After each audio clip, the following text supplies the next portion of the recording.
जन्मान्त्यस्य यतोऽन्वयादितरतश्चार्थेष्वभिज्ञस्वराट् तेने ब्रह्महृदायादिकवये मुह्यन्ति यत्सूरया तेजो वारी मृदां यथा विनिमयो यत्र त्रिसर्गो मृषा धाम्ना स्वेन सदा निरस्तकुहकं सत्यं परं धीमहि आए हो तो प्रेम से लो हरि का नाम सब भक्तों को ये दासी का जय जय राधेश्याम सर्वे भवन्तु सुखिनः सर्वे सन्तु निरामयाः सर्वे भद्राणि पश्यन्तु मा कश्चित् दुःखभाग् भवेत् वक्रतुण्ड महाकाय सूर्यकोटि समप्रभ निर्विघ्नं कुरु मे देव सर्वकार्येषु सर्वदा राधा मेरी माँ तुझे पिता मेरो घनश्याम इन दोनों के चरणन में मेरा बारंबार प्रणाम रायगढ़े मंदिर वसे माझा राया चरणासी अर्पितो जन्मायिकाया जगदीश्वरासी जोडले ज्याची ख्याती प्रथम वंदितो तुम्हा छत्रपती विठला विठला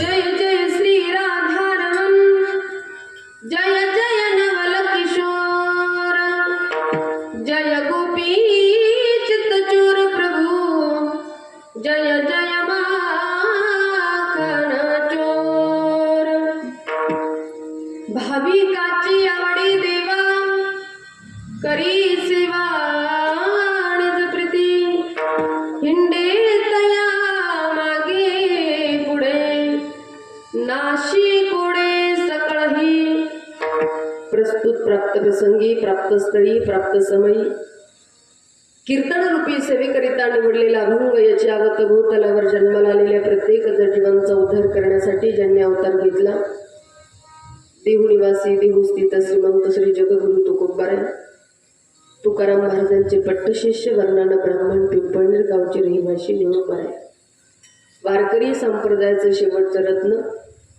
त्यांच्यानंतर अनेक संत झाले परंतु वारकरी संप्रदायामध्ये निळोबारायानंतर कुणी अभंग लिहिले असतील कुठल्या संतांनी तर त्यांच्या अभंग कीर्तनामध्ये घेता येत नाही अशी वारकरी संप्रदायाचे शेवटचं रत्न निळोबाराय निळोबारायांचा चारचरणाचा आणि देवाला आवडणारा भाविक सांगणारा अभंग आजच्या हरी कीर्तनासाठी आपण निवडले जो स्वतःच्या प्राणापेक्षा स्वतःच्या जीवापेक्षा जो देवावरती जास्त प्रेम करतो असा भाविक देवाला आवडतो भगवान परमात्मा त्याच्या मागे राहतात त्याच्या पुढे राहतात त्याच्या जीवनातले संकट परमात्मा दूर करतात नुसतं मागे पुढे उभा राहून संकट दूर करतात यात नवल नाही प्रसंग जर भक्तावरती ओढवला प्रसंग जर भक्तावरती आला तर त्या भक्ताच्या घरातही राहतात दारातही राहतात पण कुणाच्याही नाही बरं ज्याच्या अंतकरणामध्ये शुद्ध भाव आहे शुद्ध प्रेम आहे अशाच्याच घरी भगवान परमात्मा राहतात आणि निळोबाराय सांगतात आम्ही सांगत असताना जर आमच्या भगवंताच्या करुणेविषयी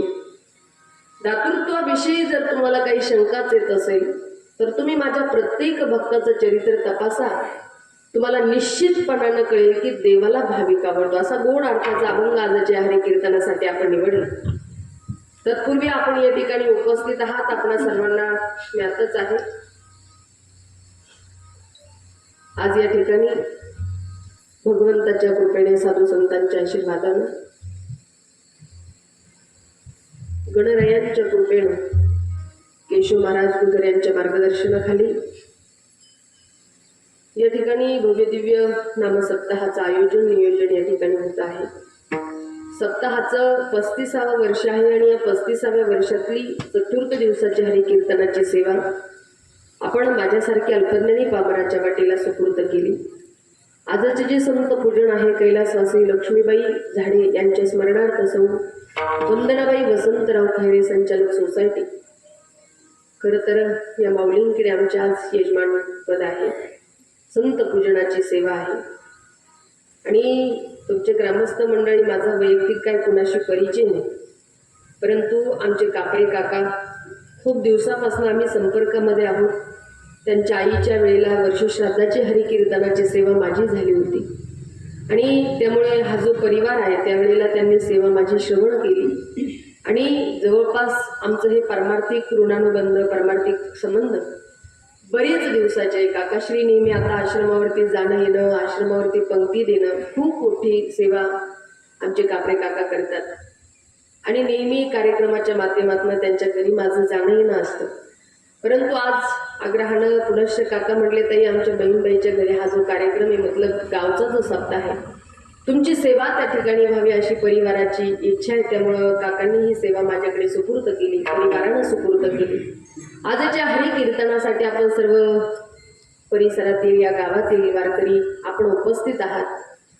इकडून पाहिलं तर बालगोपाळ मंडळी आहे, छोट्या छोट्या माझ्या आजच्या जनाबाई मुक्ताबाई आहे, विनेकरी माऊली आहे, इकडं पाठीमागं चोपदार जे आहेत, देऊ नकोस मी तुझ्या पाठीशी आहे. चोपदारला नाचायचं असल्यामुळं ते बिचारे चोप न घेता उभा आहे. बरं, आज पण मोठी सेवा तुमची आहे. आमचे आदरणीय महाराज मंडळी, माझ्या धर्मबंधू महाराज मंडळी या ठिकाणी उपस्थित आहे. मला जरा नावं सांगितले तर बरं होईल. बरं, सगळ्यांची नावं सुचवा.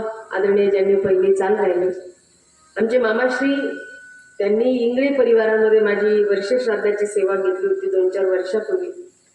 त्याच्या अगोदरपासून संपर्कात आहे, पण आता नेमकं ताईशी डायरेक्टली जिवलग नातं कसं जोडावं, कशा पद्धतीनं ताईंकडे जावं, पण त्यांनी एक सेवेच्या माध्यमातून आमच्याशी संपर्क केला आणि तेव्हापासून मला असं वाटतं आठवडा जात नसेल मामा फोन करत नाही किंवा आश्रमावरती येत नाही. ज्याही वेळेला आमच्या रूटला असतात त्यावेळेला नेहमी आमच्या आश्रमावरती नुसतं येत नाही तर रिकाम्या हातानं आमच्या संस्थेतल्या विद्यार्थिनीला काही ना काही खाऊ घेऊन आल्याशिवाय मामा कधीच आश्रमात येत नाही. हा खरं तर त्यांचा मनाचा मोठेपणा आहे.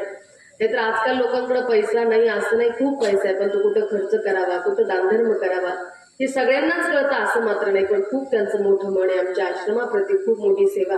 मला तर नेहमी म्हणतात, ताई हे तर जाऊ द्या, पण आश्रमाचं मंदिराच्या वेळेला नक्की आमचा हातभार राहणार. खरं तर खूप काही सगळ्यांच्या सहकार्यानं होणार आहे, पण हा असणारा मोठेपणा, दातृत्वाचा भाव हे सर्वच वारकऱ्यांजवळ असतो असं नाही, पण सातत्यानं ज्यांचं प्रेम आमच्यावरती आहे, आमचे मामाश्री आहेत सतळकर, खरं तर त्यांचं आडनाव आहे, पण खूप स्वभाव नम्र, नेहमी संपर्कात राहणं त्यांना आवडतं. पण आज मला आग्रहानं सांगितलं, ताई आमचे भागवत महाराज वगैरे आहे म्हटले सप्ताहाला, मला यायचंय त्यांच्या भेटीला. अशोक महाराज आहेत आणि त्यांचा मला फोन आला, त्यामुळे आमचे अशोक महाराजांसाठी नवे आम्हाला यावं लागेल आणि म्हणून कोकणामध्ये गाडी लावून आमच्या बरोबर आले. बरं का मामा, खरंच मनापासून तुम्हाला धन्यवाद. आमचे या ठिकाणी अशोक महाराज आहेत. अजून वा महाराजांची चिरंजीवी क्या बात आहे. वा, माझ्या वडिलाची मिरासी गा देवा तुझी चरण सेवा पांडुरंगा, या सात्विक विचारांना आपण या परमार्थाशी जोडलेले आहात. महाराजांचे चिरंजीव आहेत बाजूचे, बोला. विकाजी महाराज आहेत, लवाट माऊली. बर, आदरणीय ज्यांनी चाल गायली अतिशय सुंदर आमचे आदरणीय भागवतजी महाराज आहेत. इकडं हार्मोनियमच्या साथीसाठी आदरणीय बाबाजी आहेत, सुंदर वाजवतं बरं का बाबा. तुम्ही तुमच्या ताकदीसारखी पेटी पाहिजे होती, पण थोडासा आवाजाचा प्रॉब्लेम येतो. ते वाजवण्याचा प्रयास करतात पण ऑलरेडी नेमकं पेटीलाच आवाज कमी काय मलाच कळेल. पण अतिशय सुंदर तयारी, तुमच्याशी वाजवणारे नॉलेजवान पाहिजे. नाहीतर मी कधी कोमल म्हणावून तुम्ही शुद्धचं बटन दाबून धरा, म्हणजे माझंही हुकदन तुमचंही जातं. मी वाजवणारी असल्यामुळे, मला हार्मोनियम येत असल्यामुळे मला वाजवणारी तितकीच तयारीची महत्वाची. त्यात एका कीर्तनाला मी गेले, एका काकाला म्हणलं, काका द्या बरं काळी दोन. त्यांनी 2 बटणं काढले माझ्याकडे आणून दिले. त्याला आम्हाला खायचे कधी आता, पण नॉलेज असणं फार गरजेचं आहे. पण अतिशय सुंदर तुमची सेवा आहे, तुम्हालाही मनापासून धन्यवाद. बाजूला बसलेले आदरणीय महाराज, तुम्हालाही मनापासून धन्यवाद.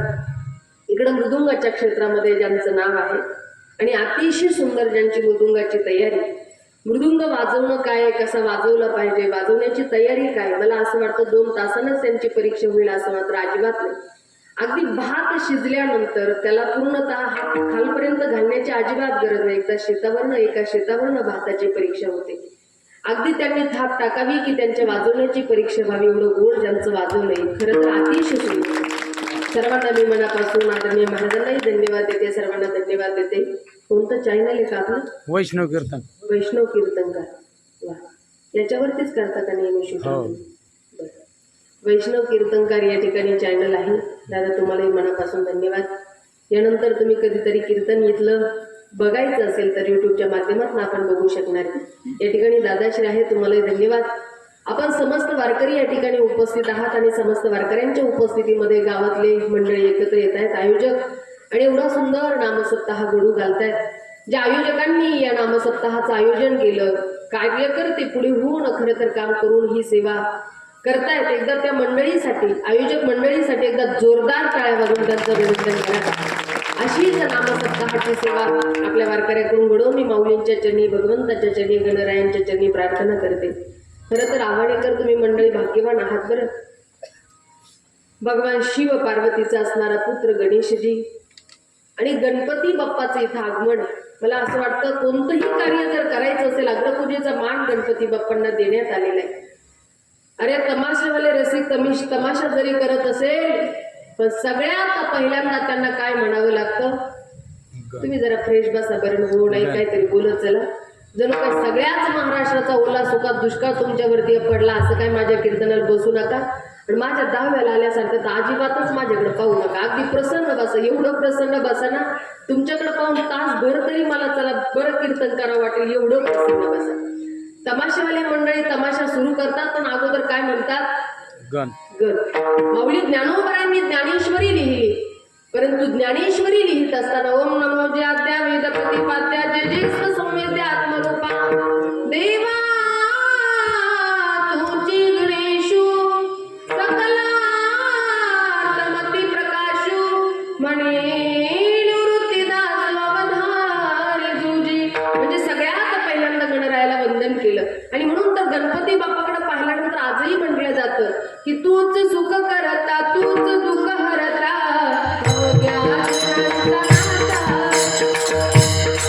तुमच्या गावामधलं गणरायाचं देवस्थान आणि गणरायाच्या भजनाला तुम्ही वारकऱ्यावर शांत बसूच करू शकता. काही काम येतात 2 तास फक्त टाळी वाजवायच्या प्रमाणे सगळ्यांनी म्हणायचे तूच सुख करता, तूच दुःख हरता. एक तास टाळी वाजवा सगळ्यांनी.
अतिशय सुंदर मंदिर आहे. मंदिराची प्रगती अतिशय सुंदर आहे. खरं तर आनंद वाटला तुमच्या गावामध्ये येऊन, पण थोडंसं मनात कुठंतरी दुःखही आहे की गाव फार मोठं आहे तुमचं, पण या मोठ्या गावाच्या मानानं कीर्तनाला लोक मात्र फार कमी. परमार्थ बाबतीत दुष्काळच म्हणावं लागेल की नाही बरं हा. पण तुम्ही गावात एवढे मंडळी असताना आपणच कीर्तनाला आलो ना परमार्थ करण्यासाठी, सत्संग करण्यासाठी, हे कथा कीर्तन श्रवण करण्यासाठी. व्यासजी सांगतात, भाग्योदयेन बहुर्जन्म समर्जितेन सत्संगम च लभते पुरुषो यदा वै अज्ञान हेतुकृत मोहमदांधकारानाशम विदायही तदोदयते विवेकः. पूर्वजन्माचे सुकृत पदरी त्याच्यामुखी हरी पैठा होय, पुण्याशिवाय परमार्थ होत नाही. आपणच आलो याला कारण आहे रे. सपने तो सभी सजाते हैं लेकिन टूट जाते हैं. सपने तो सभी सजाते हैं लेकिन टूट जाते हैं. कथा कीर्तन में वही आता है जिसको भगवान बुलाते हैं. म्हणजे तुम्ही आला नाही तर प्रत्यक्ष भगवंतानंच तुम्हाला या धर्ममंडपात बोलवलं. म्हणून आपण सर्व वारकरी भगवंतावरती प्रेम करणारी मंडळी या ठिकाणी उपस्थित आहे. मी पुनश्च सर्वांना मनापासून धन्यवाद देते. सेवेकरिता जो अभंग निवडला तो माझ्या निळोबरा यांचा आहे ना. अतिशय गोड अर्थपूर्ण अभंग आजच्या हरी कीर्तनासाठी निवडला. परंतु तत्पूर्वी माझी खरंच मनापासून विनंती असेल, तुम्ही बसलात, तुमच्या टाळ्यांचा आवाज येणार, तुम्ही कुठले भाव आमच्या समोर व्यक्त करीना. आम्ही बोलतोय, तुम्ही इतकी गांभीर्यानं कीर्तनाला बसलात, पण एवढं गांभीर्यानं तरी कीर्तनाला बसू नका. म्हणजे तुम्ही बडबड करा असं मी म्हणत नाही बरं, पण चेहरा प्रसन्न मुख ठेवा. त्याचं जणू काही घरी भांडणं झाल्यासारखं इथं काय बसू नका. भजन चालू झालं की टाळी वाजवा, मुखानं भगवत चिंतन करा. मला एक व्यवहारातला नियम सांगायचा आहे तुम्हाला. खरं सांगा बरं, तोंडामध्ये घास टाकल्यानंतर तो चावूनच गिळावा लागतो असं सांगायची काही गरज असते का बाबा? बोला ना. माझा वैयक्तिक प्रॉब्लेम आहे, मला तोंडाने बोललं तरच कळतं. मला काय मुठकं डुलवलेलं कळत हो नाही सांगा. तोंडामध्ये घास टाकल्यानंतर तो चावूनच गिळावा लागतो, सांगायची गरज आहे? अजिबात नाही. तोंडात टाकला की चावूनच गिळायचे. तसं भजनाला आल्यानंतर, कीर्तनाला आल्यानंतर टाळी वाजवा, मुखानं भगवत चिंतन करा, ही सांगायची तरी काय गरज पडावी? पण काही काही फार आळशी असतात. काही काही तर एवढे आळशी असतात ना. आमच्या तिकडे 2 जण जांभळीच्या झाडाखाली झोपले. आता जांभळीच्या झाडाखाली झोपल्यानंतर वरतून जसं जांभूळ निसटलं तसं या खड्ड्यात पडलं. बाबा जागा तरी किती राहिली होती? एवढी. या खड्ड्यात पडल्यानंतर शेजारच्या मला, राम भाऊ माझ्या तोंडातल्या खड्ड्यात जांभूळ पडलं, तेवढं पुढं लोट रे. तुम्हाला पळय, माझ्या तोंडात कुत्रं मुतून गेलो मी, त्याला हात नाही म्हणलं. तुझ्या तोंडावर लोटायला का रिकाम आहे का? आता बसलेले जर एवढे आळशी असतील तर यांना टाळ्या वाजवा म्हटलं तरी वाजवणार नाही. भगवंताचं चिंतन करा म्हटलं तरी करणार नाही. पण संतांच्या भाषेत जर सांगायचं ठरलं तर लागोनिया पाया विणवितो तुम्हाला,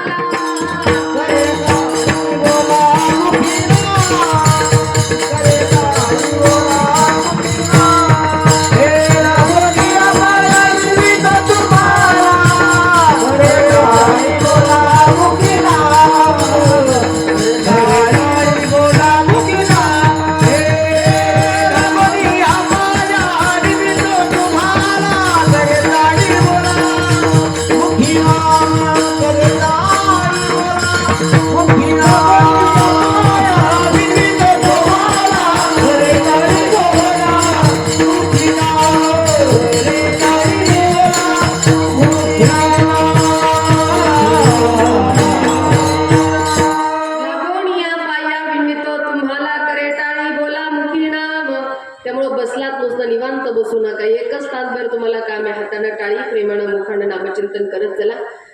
सेवेकरिता जो अभंग निवडला निळोबरा यांचा आहे आणि अभंगामध्ये देवाची आवड सांगतात. लक्ष देऊन ऐका. देवाला काय आवडतं असं या अभंगामध्ये प्रतिपादन करतात. वस्तुतः पाहायला गेलो, जर अभंगामध्ये प्रवेश करायचा आहे, जर पाहू गेलो तर 3 प्रकारची आवड आहे. लक्ष द्या बरं. एक आहे देवाची आवड, दुसरी आहे साधूची आवड आणि तिसरी आहे मानवाची आवड. साधूला काय आवडतं पाहायचं ठरलं तर साधूची आवड असून काय असणार आहे की किंबहुना सर्व सुखी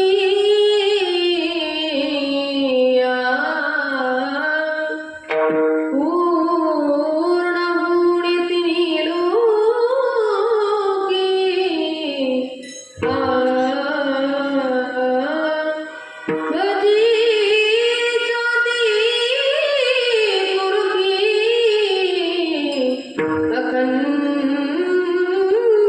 अखंडित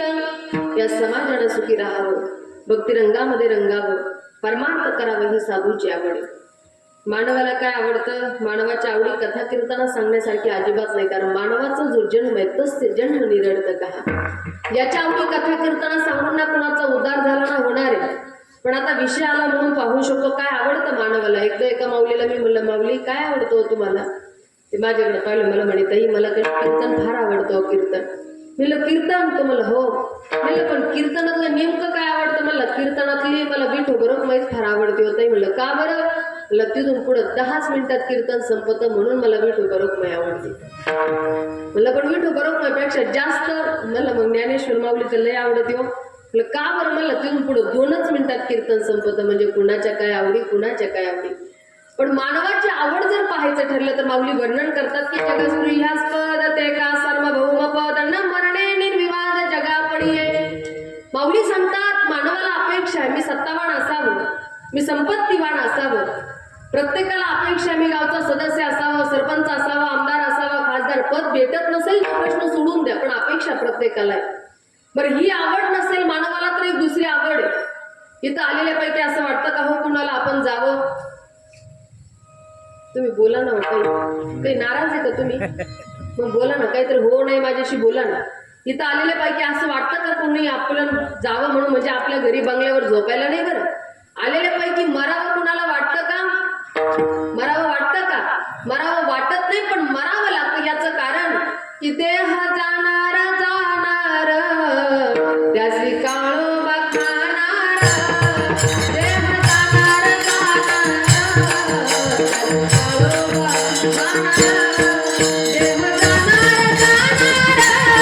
त्याची काळोबा खाणार,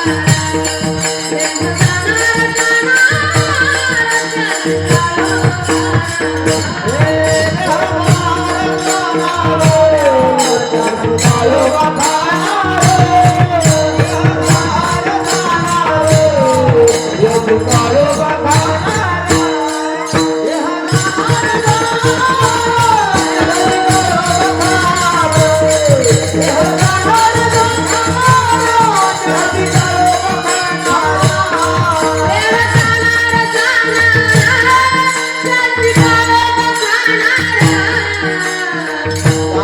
खाणार,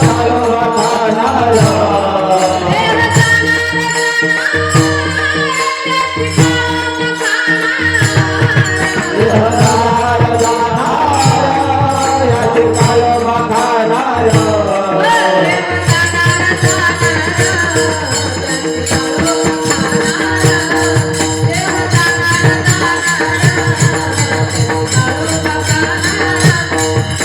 जाणार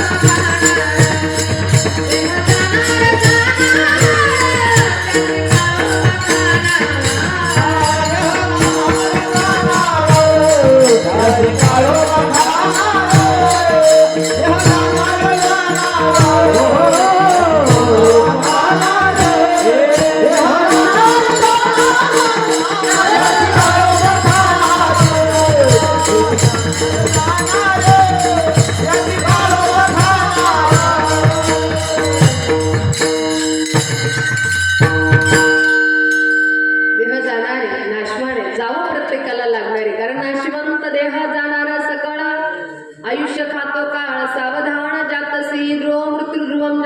त्याची तस्माद परिहार्यन्ते नत्वं शुची तुमरसी पाहतो हुंदीर घेऊन जाय भोका. तैसा काळ लोकांनी तसे. मरण आवडत नाही आपल्याला, पण मरावं लागतं. ही मानवाची आवड आहे. पण अभंगामध्ये प्रवेश करण्याकरिता मानवाची नाही, तर नेमकं आपल्याला अभंगात बघायची ती देवाची आवड. पण अभंगात प्रवेश करण्याकरिता 4 सिद्धांत लक्ष देऊन ऐका बरं. समाज जर जिंकायचं असेल तर बोलणं लागतं, स्त्रीला जर जिंकायचं असेल तर पैसा लागतो, शत्रू जर जिंकायचं असेल तर कपट लागतं, पण देवाला जर जिंकायचं असेल फक्त भाव आणि भावच लागतो. विठ्ठला विठ्ठला.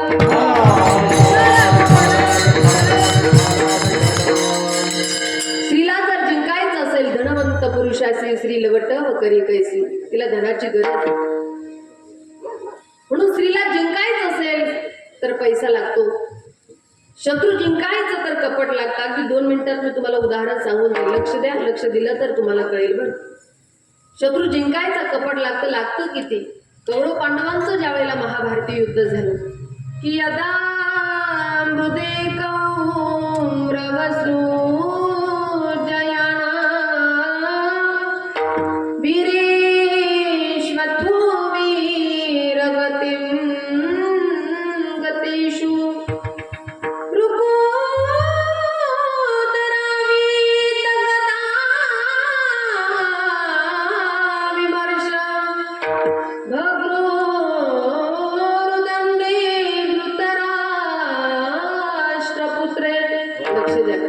कौरव पांडवांचं ज्या वेळेला महाभारती युद्ध झालं, युद्धाचा नियम नीती धर्मशास्त्र असं होतं की कमरेच्या खाली प्रहार चालणार नाही. भीमाचं आणि दुर्योधनाचं ज्या वेळेला गदायुद्ध लागलं, शेवटच्या क्षणाला भीषण परिस्थिती निर्माण झाली. भीम पडणार, हरणार, मरणार हे भगवंताच्या लक्षात आलं आणि भीमाला भगवंतानं दुरून पुरून सांगितलं, हे भीमा, दुर्योधनाच्या मांडीवरती गदा मार. त्यानं मारली आणि दुर्योधन जमिनात पडला. तसं पाहिलं तर दुर्योधनाला त्या ठिकाणी शाप होता, ज्या वेळेला तुला अति आनंद होईल आणि अति दुःख होईल त्यावेळेला तुझं मरण निश्चित आहे. पण त्याला आनंदही त्या ठिकाणी त्या क्षणाला झाला, कारण अश्वत्थामा त्या ठिकाणी आला आणि दुर्योधन जमिनास्त्र पडलेला असताना विचारला, अरे कुणी केली तुझी अशी अवस्था?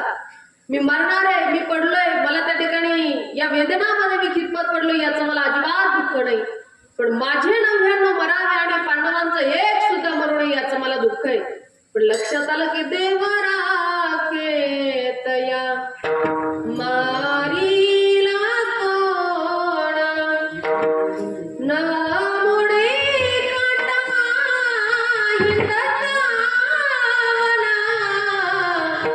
देवरा के तया मारीला कोणा. प्रत्यक्ष माझ्या जगदीश्वरानं रक्षण करावं. त्यावेळेला दुर्योधनाला अश्वत्थामाला सांगितलं, ऐक अश्वत्थामा. अश्वत्थामा म्हणलं, अरे गादी जर मला दिली असती, मला जर त्या ठिकाणी पद दिलं असतं तर आज तुझ्या वरती अशी वेळ आली नसते. अरे आत्ता रक्ताचा टिलक करतो, जा 5 पांडवांना मारून घेऊन ये, तुला त्या ठिकाणी पद देईल मी. पण अश्वत्थामा गेला जिथं रोज 5 पांडव झोपतात, आज 5 पांडव नाही, 5 पांडवांचे पुत्र झोपलेले मानेमध्ये तलवार टाकली, शिर छाटले. आणि ज्या वेळेला शिर छाटले त्यावेळेला अश्वत्थामा ती शिरं घेऊन आला. दुर्योधना सांगितलं, बघ 5 पांडवांना मी मारून टाकलं. म्हणे, अरे ज्या भीमानं मला गदा मारली त्या भीमाचं पहिलं शिर दाखव. पाहिलं तर अरे अरे 5 पांडव नाही, हे 5 पांडवांचे पुत्र आहे. अति दुःख झालं आणि अगोदर आनंद झाला की हे 5 पांडव आहे, पण नंतर कळालं की हे 5 पांडवांचे पुत्र आहे. अति आनंद आणि अति दुःख एक वेळेला झाला आणि दुर्योधनाचा अंत झाला. दुर्योधन आज जमिनास्त्र पडला. मी मगाशी सांगितलं युद्धाचा नियम नीती धर्मशास्त्र असं होतं की कमरेच्या खाली प्रहार चालत नाही, पण भगवंतानं जी भीमाला गदा मारायला सांगितली ती कुठं सांगितली? लक्ष देत असेल तर कळेल तुम्हाला. कुठं? मांडीवरती. कारण कपटही न शत्रू जिंकायचं तर कपट लागतं. समाज जर जिंकायचं असेल तर बोलणं लागतं. आता ही झोपायची वेळ असते लोकांची, पण याही वेळेमध्ये तुम्हाला एकाग्र चित्तेनं इथं बसून ठेवणं एवढं सोपं नाही. इथं मला बोलणं जमलं पाहिजे. नाही दादा, मला जर इथं बोलणं जमलं नाही, तुम्ही एक एक करून उठून जायलाही घाबरणार नाही. बोलणं महत्वाचं आहे, पण बोलणं कसं असावं. एकदा कीर्तनाला गेले मी, काहींना बोलायचंच कळत नाही. असंख्य जनसमुदाय जमलेला होता. गावातले लोक म्हणले, ह्या आरतीताई आल्याने एवढं गोड कीर्तन केलं, ताईचे आभार माना. आभार मानण्याकरिता गावातला महत्वाचा व्यक्ती उठून उभं राहिला, पण ते बिचारे सकाळच्या दशक्रिया विधीवरनं आलेलं होतं, त्यामुळे डोक्यात सगळं तिकडलंच. त्यांना हातात माय गिरलम बोलायला चालू केलं. आजच्या तरुण तडफदार कीर्तनकार भागवताचार्य कुमारी आरतीताई शिंदे यांनी अतिशय सुश्राव्य असं कीर्तन केलं. आम्हा समस्त भाविकांना मंत्रमुग्ध केलं. त्याबद्दल आरतीताईंना समस्त ग्रामस्थ मंडळाच्या वतीनं भावपूर्ण श्रद्धांजली अर्पण. मी जिवंत आहे, मला मारता कशासाठी? तिथं बोलणं अजिबात सोपडे, पण बोलणं जमलं पाहिजे. आणि काहींचं खानदानी बोलणं असतं बरं, ते कसेही बोलू दे, ते भांडणच घेऊन घरी येणार. एकदा एका बापानं लेकराला सांगितलं, म्हणे राजा जरा शेतात राहायला होते, जा म्हटले मला एका तीर्थक्षेत्रावरती दर्शनाला जायचं. आणि तिथं गेले की लेकरं फार येड्यावणे करतात. पानफुल घ्या, नारळ घ्या, हे घ्या, त्यापेक्षा मी इथूनच तयारी करून जाऊ. एक कर बरं, जा पटकन सायकल घेऊन आणि एक नारळ घेऊन ये. आता ते पोरानं सायकल चालू केली, गावामध्ये आला. दुकानदारानं सकाळच्या वेळेला दरवाजा दुकानाचा ओपन केला, पण त्याला अगोदर वाटलं गिराईक करण्याच्या अगोदर आपण देवी देवतांना अगोदर पूजन करू आणि नंतर आपण गिराईक चालू करू. ते आपल्या देवाधिकांची पूजा करता येईल. पूजा करता करता ह्या पोरानं फक्त आल्याबरोबर देखरेख केली आणि तेवढ्यात ते म्हणलं, बोल रे काय पाहिजे, पूजा झाली, काय पाहिजे तुला? तो मला, अहो माझ्या पप्पानं नारळ सांगितलं. लय वेळ झाला मला दुकानदार मामा, मी उभा आहे. आता ते दुकानदारानं रात्रीचं आटोपलेलं दुकान, नेमकं कोणत्या गुणीत कोणत्या पोत्यात नारळ बघता बघता त्याला वेळ जाऊ लागला. आणि बघत असताना हा पोरग म्हणला, बाप बाप बाप बाप, दुकानदार एवढे जाडजूड आहात राव म्हणे तुम्ही, आणि जर मेले तर तुम्हाला घराच्या बाहेरच कसं काढायचं? त्यानं ते दुकानदारानं नारळ द्यायचं सोडून दिलं ना. सत्ताही तू भरायला कोणाचा आहे रे म्हणे तू? काय बापानं कसं बोलावं काय बोलावं शिकवलं नाही का म्हणे. त्याला रागच आला जरा. ते असं दुकानाच्या बाहेर निघले. याच्या लक्षात आलं, यानं लगेच सायकल चालू केली, 100च्या स्पीडनं घरी निघाला. त्याच्या तावडीतून निष्ठून घरला पोहोचल्यावर बापानं विचारलं, मग बाळ्या नारळ? ते म्हणलं, पप्पा नारळ आणायला गेलो. बरं जाड होतं म्हणे ते दुकानदार. मी सहज म्हणलो, राव मेल्यावर घराच्या बाहेरच कसं काढायचं? त्यानं नारळच नाही दिला मला. माय मागच धावलं. मी तसंच सायकल चालू करून घरला पळून आलो. बाप मला, मूर्खा, नारळ आणायला पाठवलं, कशाला वाढव पंचायती करायच्या रे? आता तू नको जाऊ, तुझा भाऊ मोठ जाईल. मोठ्याला सांगितलं, जाईन तेवढं नारळ घेऊन ये. बरं बाबा त्यांना आल्यावर स्वतः नारळच मागून गपचूप घरला या म्हणा. त्या दुकानदाराला म्हणे, का दुकानदार, माझा भाऊ आला म्हणे मगाशी, तुम्ही नारळ नाही दिला, अशी पद्धत तुझा होता का? म्हणे हो. काय म्हणे, तुम्हाला भावांना बापानं कसं बोलायचं काय बोलायचं शिकवलं नाही का? काय झालं? आले ते लहान आलं, मी नारळ देण्याच्या तयारी. तेवढ्यात मला म्हणतो, बाप बाप बाप बाप, एवढे जाड मेल्यावर घराच्या बाहेरच कसं काढायचं? म्हणून त्याला नारळच दिलं नाही. तो म्हणला, दुकानदार काका, त्याला काय एवढं टेन्शन? अहो नाही वेळ जमला तर आपण तुकडे करून करून घराच्या बाहेर काढू, त्याचं काय टेन्शन घ्यायचं? तू तर त्याचाच बाप भेटला म्हणलं, त्याला तरी हानी म्हणलं. पण तो आता डोक्यातच घालतो, हे मागं ते पुढं, हे मागं ते पुढं. कसं तरी तावडीतून निष्ठून घरला गेलं. बाप म्हणला, अरे नारळ? म्हणलं, पप्पा दुकानदाराकडे गेलो. म्हणलं, भावाला का नाही दिलं? म्हणे, भाऊ असं असं. म्हणलं, मी सहज म्हणलं, भावाला काही एवढं टेन्शन, तुकडे करून करून घराच्या बाहेर काढू. बाप म्हणला, तुम्ही मूर्ख आहे म्हणला काटते, तुम्हाला कुणाशी कसं बोलावं काय बोला अजिबात नॉलेज नाही. तुम्ही दोघंही जाऊ नका, मी जातो स्वतः शहाणे हातानं. पण तो यांचाच बाप होता. दुकानात आला, दुकानदाराला म्हणे, माऊली माझे दोन्ही लेकर आले, तुम्ही नारळ नाही दिले, ते तुमचे होते? म्हणे हो.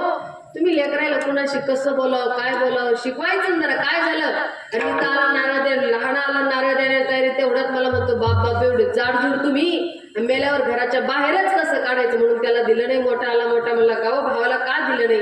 म्हणलं, भाऊ असं असं म्हणलं. तो मला, भावाला एवढं काय टेन्शन, आपण तुकडे करून करून घराच्या बाहेर काढू. बाप म्हणला, दुकानदार माऊली मूर्ख आहे म्हणला माझी पोटी, त्यांना कुणाशी कसं बोलावं काय बोलावं अजिबात नॉलेज नाही. अहो नाही वेळ जमला तर आपण घरासह गाडी लावून देऊ, त्याचं काय टेन्शन घ्यायचं? म्हणजे असे काही काही खानदानी असतात, ते कसेही बोलू द्या, भांडणच घेऊन घरी येतात. पण संत सांगतात, बोलायचे वाणीनं कसं बोला की साचा आणि मवाळा मी तुल्या आणि रस्ता शब्द जैसे कल्लोळ हरि बोला हरि बोला हरि बोला हरि बोला नाही दर्या बोला व्यर्थ गलबाला करू नका व्यर्थ गलबाला करू नका व्यर्थ गलबाला करू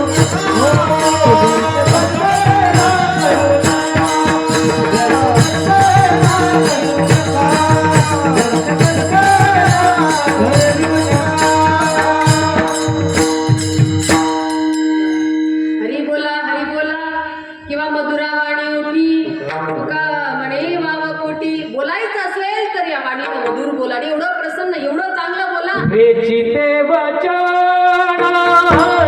वेचिते वचना वेचिते वचना वेचिते वचना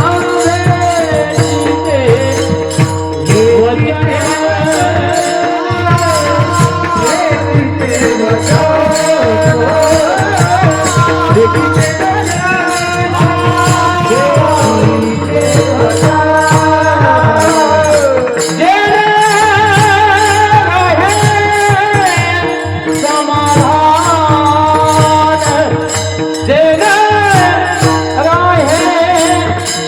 God.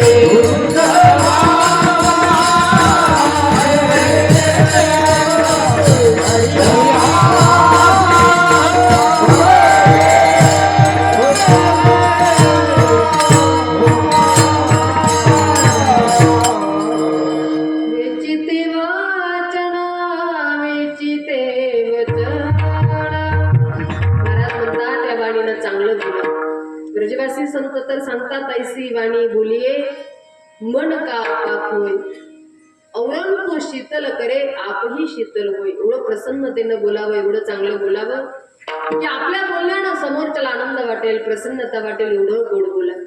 आणि म्हणून समाज जिंकायचं असेल बोलणं महत्वाचं आहे. परंतु देवाला जर जिंकायचं असेल तर फक्त भाव आणि भाव लागतो किती? ज्या वेळेला सुदामजी भगवान श्यामसुंदरला भेटायला निघाले, परिस्थिती फार गरिबीची आहे. 4 दिवस अन्न पाण्याची भेट होत नाही लेकरांची. आणि अशा या परिस्थितीमध्ये द्वारिकाधीश भगवान मित्र आहे हे सुशिलेला कळालं. आणि सुशिला स्वामीला विनंती करते, स्वामी ऐकलंय हो, मी द्वारिकाधीश भगवान तुमचे मित्र आहे. तुमची परिस्थिती पाहिली की नक्कीच भगवान तुम्हाला दिल्याशिवाय राहणार नाही. स्वामी तुम्ही मागायला जावं आणि अशी माझी मनातून इच्छा नाही. पण लेकरांची 4 दिवस अन्न पाण्याची भेट होत नाही. मला महिनाभर उपवाशी राहण्याची वेळ आली, ते दुःख मी सहन करिलो. पण आई म्हणून मला लेकरांचं दुःख आता बघवलं जात नाही. लेकरांनी भाकरी मागावी, संध्याकाळच्या वेळेला मिठाचा खडा घेऊन त्यांच्या ओटावरनं फिरावा आणि लेकरांना सांगावं, बाळा सकाळ झाली की तुम्हाला मी नक्कीच काहीतरी देणार. आणि रात्रभर ओठ चोकत लेकरांनी झोपावं. सकाळची वेळ झाली की तुमचे बाबा काम करून घेऊन येतील तेव्हा मी तुम्हाला अन्न देणार. या भावनेनं 4 दिवस नाही हो लेकरांची भेट होत अन्न पाण्याची. मला माझं दुःख नाही पण लेकरांचं दुःख मला बघवलं जात नाही.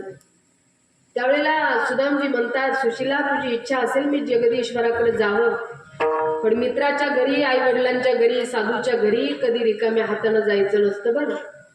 शेजारणीकडे गेली, पोहे पाकडत होती, समोर आलेल्या कन्या त्या ठिकाणी सुशिलेला तिनं दिल्या. त्याची पोटुळी बांधली सुदामजी निघाले. पोरबंदर ते द्वारिका 250 किलोमीटरचं अंतर.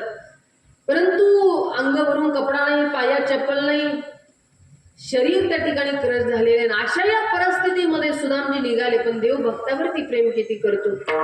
सुदामजीला उचललं आणि आपल्या द्वारिका नगरीमध्ये भगवंतांना नेऊन ठेवलं.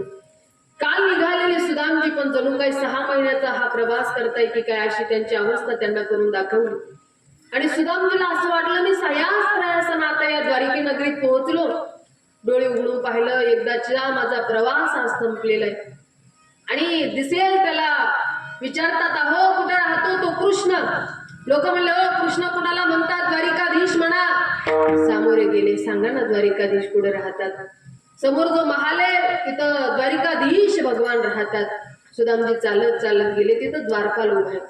त्या द्वारपालांनी सुदामजीची परिस्थिती पाहिली की देखो देखो रे गरीबी, हे गरीबी का हाल, कृष्ण के दर पे मैं विश्वास लेके आया हूँ. मेरा बचपन का यार है मेरा शाम, यही सोच कर मैं आस लेके आया हूँ. द्वारपालांना विनंती केली की अरे द्वारपालो कन्हैया से कह दो, अरे द्वारपालो कन्हैया से कह दो किधर पे सुदामा.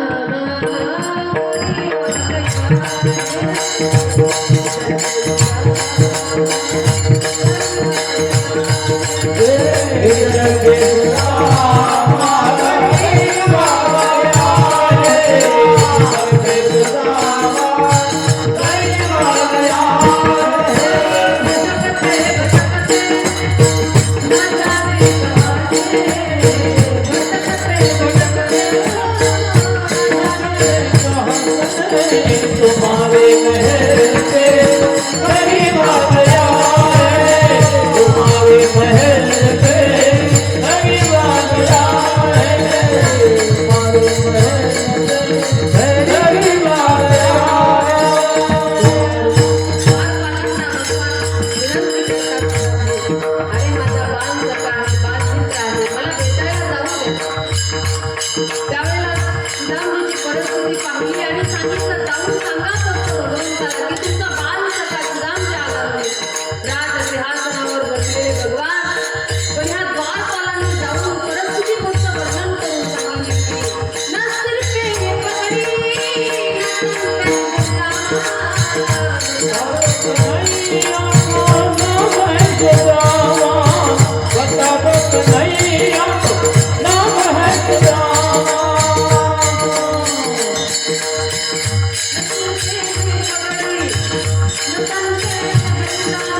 भगवंतांना ऐकल्याबरोबर सुदामजी शब्द ऐकावा आणि राजसिंहासन सोडून सुदामजीसाठी भगवान आले.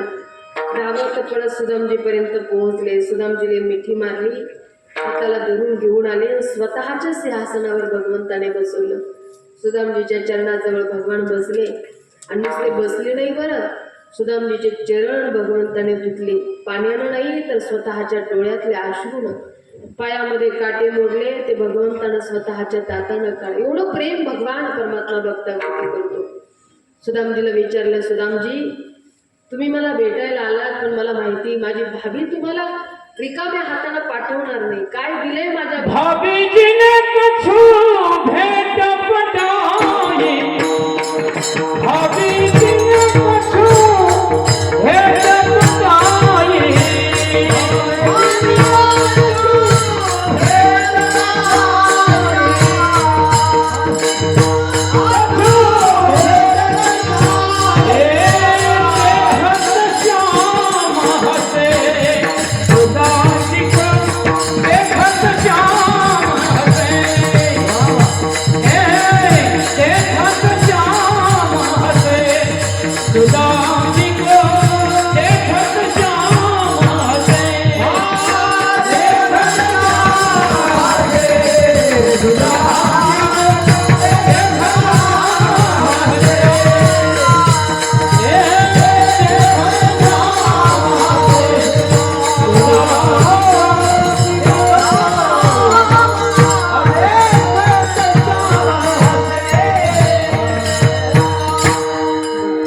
अतिशय समर्पक. एकदा टाळ्या वाजवाया सगळ्या.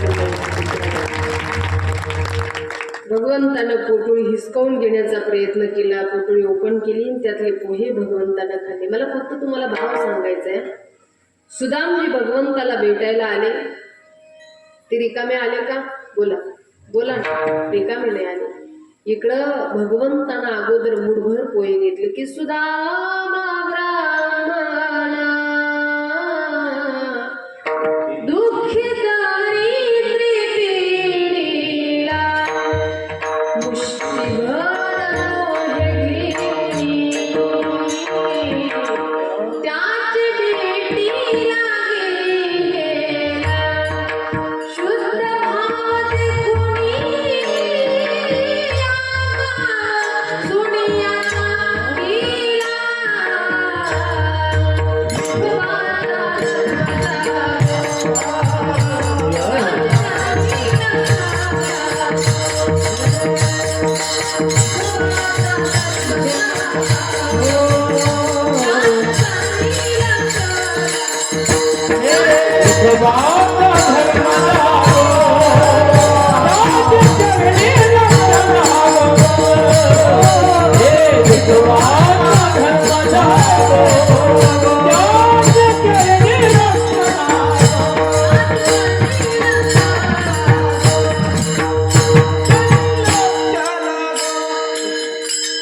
सुदामजीला या मुठभर पोह्याच्या मोबदल्यामध्ये माझ्या द्वारिकाधीश भगवंतानं तिकडे सुवर्ण नगरी दिली.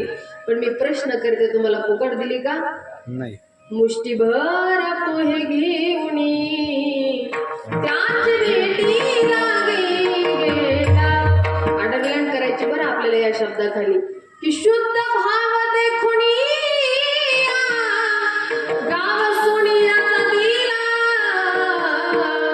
विठोबाचा धर्म जागो त्याच चरणी लागो.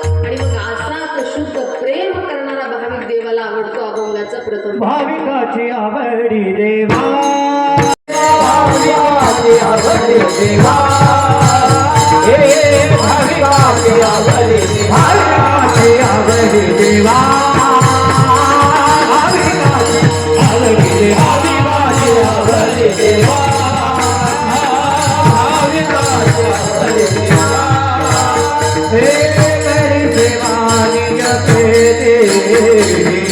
हरी देवानी जपे हरी देवानी जपे कया मागे बोले कया मागे बोले देवानी जपे देवानी जपे देवानी जपे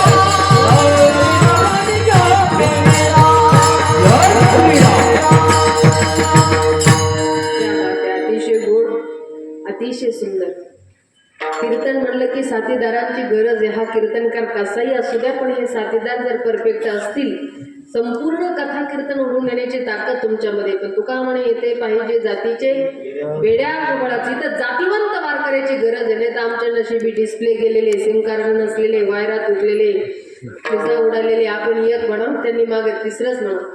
एकदा मी काल्याच्या कीर्तनात प्रमाण दिलं, रंगणी रांगत गुलगुला बोलत. माझ्या पाठीमागं जरा बाबाजी होते, ते म्हणे रंगणी रांगत गंगुला बोलत. म्हणलं बरं बोलले कोणाला, पण म्हणा काहीतरी. आता शिव भोळा चक्रवर्ती त्याचे पाय माझे चिते, किती सुटसुटीत तरी एकजण म्हणे शिव भोळा चक्रवर्ती त्याची माय माझी चुलती. म्हणजे लोकांना शब्द सुद्धा आपापल्या पद्धतीने असे परफेक्ट बसवले. पण खरंच कीर्तनात साथीदारांची गरज. कधी कधी असं होऊन जातं, काही काहींचा पाठा खूप राहतो पण खास म्हणता येते, काही काहींना खास म्हणता येतं तर पाठा राहत नाही. म्हणजे कसं त्यांचं कशी स्थिती होऊन जाते माहिती का, कधी कधी आरती चालू तर घंटी बंद, कधी कधी घंटी चालू तर आरती बंद, कधी कधी दोन्ही चालू होतं तर आरती संपून जाते. अशी परिस्थिती असते. पण अगदी आनंद आहे. आज सगळे तुला मुलाचे मंडळी या ठिकाणी उपस्थित. इकडून पाहिलं तर बाल गोपाळ मंडळी, आज खरं तर या वयातले संस्कार फार गरजेचे महाराज. मी सांगेल तुम्हाला, लेकर कथाकार कीर्तनकार होण्यासाठी वारकरी शिक्षण संस्थेत घालू नका. तर भविष्य असेल त्यांचं, कीर्तनकार होतील, कथाकार होतील, पण एक वारकरी संप्रदायाच्या संस्कारासाठी आपली ही भविष्यातली पिढी सात्विक विचारानं राहावी असं जर वाटत असेल तर आज या संस्काराची खूप गरज. तसं पाहिलं तर आज चिखल जोपर्यंत ओला आहे त्या ओल्या चिखलाला जसं वळवायचं तसं आपण वळवू शकतो. पण एकदा ती चिखल वाळला त्याला वळवण्याचा प्रयत्न करा, तो मोडेल पण वळणार नाही. विठाला विठाला.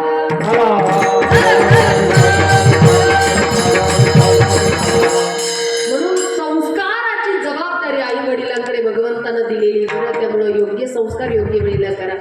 माझ्या आऊसाहेबांनी राजांवरती संस्कार केले आणि एक आदर्शवत नाव आज आजी जिजाऊंचं घेतलं जातं, छत्रपती शिवाजी महाराजांचं घेतलं जातं. किती संस्कार. बाळ पोटामध्ये असताना 7 महिन्याचा गर्भ आऊसाहेबांना पूर्ण झाला. काही दासांनी विचारलं, आऊसाहेब तुम्हाला कशाचे डोहाळे लागले? डोहाळे लागले हे शब्द ऐकल्याबरोबर ताडकन उठून उभं राहिल्या, हाताच्या मुठी आवळल्या, चेहऱ्याला आलं त्याला नाऊसाहेब कडाडल्या.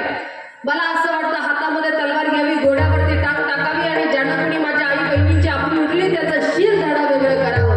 हे माझ्या आऊसाहेबांचे डोहाळे होते. पण आजकालच्या काही आऊसाहेबांचे डोहाळे हे बघा, टाळ्या वाजवायच्या नंतर प्रेमानं वाजवा बरं, अशा टोल नाक्यासारख्या नका वाजवू. आणि दात तर दिली पाहिजे, मनातून वाजवायच्या. उगीच कीर्तनकार चांगलं वाक्य बोलत असेल मनातून प्रतिसाद द्या. मृदुंगाच्या गोड वाजवतात, टाळकरी गायक चाल गोड गातात, मनातून प्रतिसाद दिला पाहिजे. खरं तर कीर्तनकारांना अशा भिकाऱ्यासारख्या टाळ्या मागू नये. पण श्रोते जर कंजूस असतील तर त्या टाळ्या काही सगळंच काय मागून घ्यावं. विठाला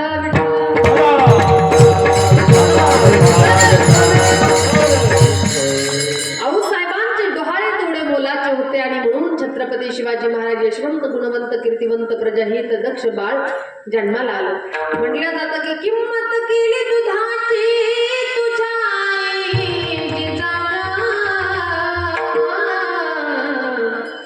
किंमत केली दुधाची तुझ्या आईची जागा, झाला महाराष्ट्राचा राजा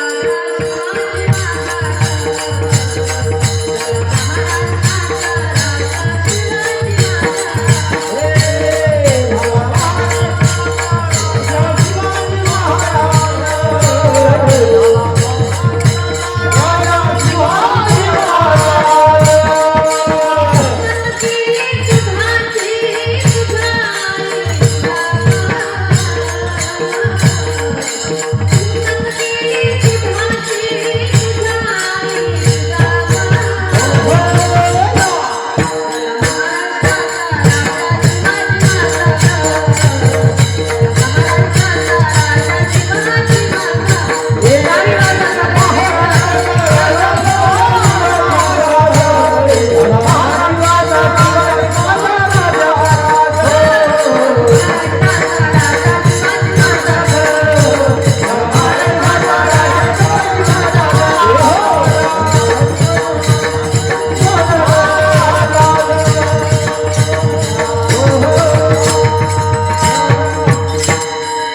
राजांवरती आऊसाहेबांचे संस्कार तेवढे योग्य. किती योग्य?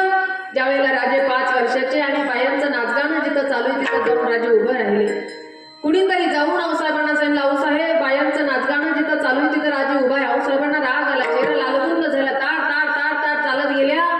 राजांच्या हाताला धरलं, राजाला सांगितलं, हे राजा, तुला बाया नाचवणारा नाही तर बाया वाचवणारा शिवबा व्हायचे. हे संस्कार योग्य वयात केले आणि म्हणून आज महाराष्ट्राच्या इतिहासामध्ये आदरानं राजांचं नाव घेतलं जातं का? 18 प्रगड जातीचे मावळे एकत्र केले आणि हे स्वराज्य घडवलं. माऊली, स्वराज्य घडवत असताना किती त्रास राजांना, छत्रपती संभाजी महाराजांना झाला असेल. आता आपण छावा पाहतो, आताशी कुठंतरी छावा पाहिल्यानंतर आज आम्हाला कळतं की खरंच आमच्यासाठी किती लढले. कुठंतरी त्यांच्या आज ज्यांनी आपल्यासाठी स्वतःचं रक्त सांडलं, तारुण्य आपल्या स्वराज्यासाठी दिलं. आदरानं आज आम्ही शिवजयंती आलो की शिवजयंती करतो. पण मी शिवजयंती करणाऱ्या माझ्या शिवभक्तांना नेहमी सांगते, दादा, शिवजयंती करत असताना राजाला आवडेल अशी शिवजयंती करा. नाहीतर राजांना विराजमान करायचं, शांताबाई झिंग जिंगाट आणि दारू करून राजासमोर नाचायचं, अशी शिवजयंती जर करत असाल तर मी माफी मागून बोलेल तुम्हाला की अशी शिवजयंती तुम्ही चुकून सुद्धा करूच नका. राजे म्हणत नाही माझी शिवजयंती करा, आपला सण येतो, शिवभक्तांचा सण आहे की तुमच्या आमच्यासाठी त्यांनी रक्त सांडलं, तुमच्या आमच्यासाठी स्वतःचं तारुण्य दिलं आणि याच समर्पणासाठी आम्ही त्या दिवसाची वाट पाहतो. कोणत्या? की वाघाच्या जातीची पोलादी छातीची जगात लय रोषाई, वाघाच्या जातीची पोलादी छातीची जगात लय रोषाई, माझ्या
शिवजयंती करत असताना, त्यांचे उत्सव करत असताना दारू पिऊन त्यांच्या मिरवणुका काढू नका. नको ते गाणी लावून नाचू नका. नको ते गाणी लावून जर आम्ही नाचत असेल तर माझे राजे नक्की आपल्यावरती नाराज झाल्याशिवाय, अरे कुठल्या शिवभक्तांसाठी आम्ही आमचं रक्त सांडलं, कुठल्या शिवभक्तांसाठी आम्ही आमचं तारुण्य दिलं. राजे आपल्याकडे पाहिल्यावर दुःखी होतील आणि राजे आपल्याकडे पाहिल्यानंतर दुःखी होऊ नये असं जर वाटत असेल तर शिवजयंतीला कीर्तन महोत्सव करा. त्या ठिकाणी अन्नदान करा, रक्तदान करा, आरोग्यदान करा, जे करता येईल त्या दिवशी आपण नक्की करा. त्या ठिकाणी शिबिर ठेवा. हे चांगले उपक्रम आम्ही शिवजयंतीच्या दिवशी करू शकतो आणि असे केल्यानंच माझे राजे प्रसन्न होतील. म्हणून असो आनंद त्या आपल्या गावामध्ये परमार्थिक सात्विकता आहे, सात्विक विचाराचे माणसं आपण एकत्र येतोय आणि म्हणून तर आज हे बीजारोपण आज आपल्याला या ठिकाणी पाहायला मिळतं. संस्थेतल्या विद्यार्थिनी असतील, गावातल्या विद्यार्थिनी असतील. आम्ही भोकर गावामध्ये मी 50 लाख रुपये खर्च करून 3 वर्षापूर्वी जमीन घेतली. सगळं काही जे आहे कथा कीर्तनाच्या येणाऱ्या मानधनावरती 50 लाखाची जमीन घेऊन 40-50 लाखाचं मोठं बांधकाम आम्ही केलं. कधी जर गेला तुम्ही नेवासा श्रीरामपूर रोडला 15 चारीला भोकर गावामध्ये 15 चारीला अगदी रस्त्यावरनं दिसेल, थोड्या हाकेच्या अंतरावरती आमचा आश्रम. बस भविष्य लेकरांची सेवा करण्यामध्ये. कारण आम्ही संस्थेमध्ये शिकत असताना मला कीर्तनकार व्हावं वाटलं, मला संप्रदायासाठी माझं आयुष्य द्यावं वाटलं. त्यावेळेला कुठं जावं, कुठं शिकावं असे प्रश्न आमच्या पुढे निर्माण झाले. पण आमच्या आई वडिलांनी आम्हाला गावापासून जवळ संस्था होती तिथं टाकलं. 2-4 वर्ष मी तिथं राहिले. पण मला वारकरी क्षेत्रामध्ये कीर्तनाचा अभ्यास काय मला संस्थेमध्ये मिळाला नाही. कळालं की आळंदीला गेल्यानंतर माऊलींच्या सानिध्यामध्ये, माऊलींच्या गावामध्ये नक्की कीर्तनाचं अध्ययन आपण करू शकतो. पुन्हा मी आळंदीला गेले. आळंदीला 2-3 वर्ष राहिले. आणि आता आळंदीची परिस्थिती आपल्याला, तुम्ही मुलं मुली ठेवत असाल तर तुम्हाला ज्ञात असेल, थोडंसं खूप नको त्या गोष्टी आपल्या कानावरती येतात. परंतु कुठंतरी या लेकरांची शिक्षणाची सुविधा उपलब्ध व्हावी, कुठंतरी शिक्षणासाठी दूर आता आईवडिलांना जाणं जवळपास एक दिवस पूर्ण लागतो. सकाळी बसलं की संध्याकाळी पोहोचतात आणि मग एवढ्या व्यापातून जायचं, पुन्हा तिथून वापस येणं, 2-2 दिवस प्रवासासाठी मोडतात. पण तरी सुद्धा पाहिजे तशी व्यवस्था उपलब्ध होत नाही. त्यामुळे ही व्यवस्था आपल्या गावाकडे व्हावी, गोरगरिबांचे लेकरं शिकावे या भावनेनं भोकर गावामध्ये आम्ही मागच्या वर्षी आश्रमाची निर्मिती केली. 10 विद्यार्थिनी मागच्या वर्षी होत्या. यावर्षी जवळपास 40-50 विद्यार्थिनी राहणार आहे. आमचं 15 मे ते 25 मे पर्यंत शिबिर आहे. कुणाला यायचं असेल शिबिरामध्ये तुमच्या गावातल्या विद्यार्थिनीला तर नक्की शिबिरामध्ये पाठवा. कारण परमार्थिक संस्काराची गरज. वास्तविक पाहिलं सरकारचं काम 2%, पण वारकरी संप्रदायाचं काम मात्र 98%. तुम्ही म्हणाल कसं? अरे अपराध झाल्यानंतर सजा देणारं सरकारी काम 2%. अपराध झाल्यानंतर सजा देणारं सरकारी काम 2%. पण अपराधच होऊ नये यासाठी काळजी घेणारा हा वारकरी संप्रदाय म्हणून काम 98%. वारकरी संप्रदायाचे संस्कार, विचार काही आगळे वेगळे असतात. म्हणून त्या विचाराचे पायीक आपण असावे. आनंद आहे. बालगोपाळ मंडळी आपल्या या गावामध्ये आहे. किती गोड पावले खेळतात, किती गोड नृत्य करतात. बरं आजकाल आवाज वाढव डीजे, तुला आईची शपथ आहे असे म्हणणारे आज आम्हाला गल्लोगल्ली भेटतील. पण नाचू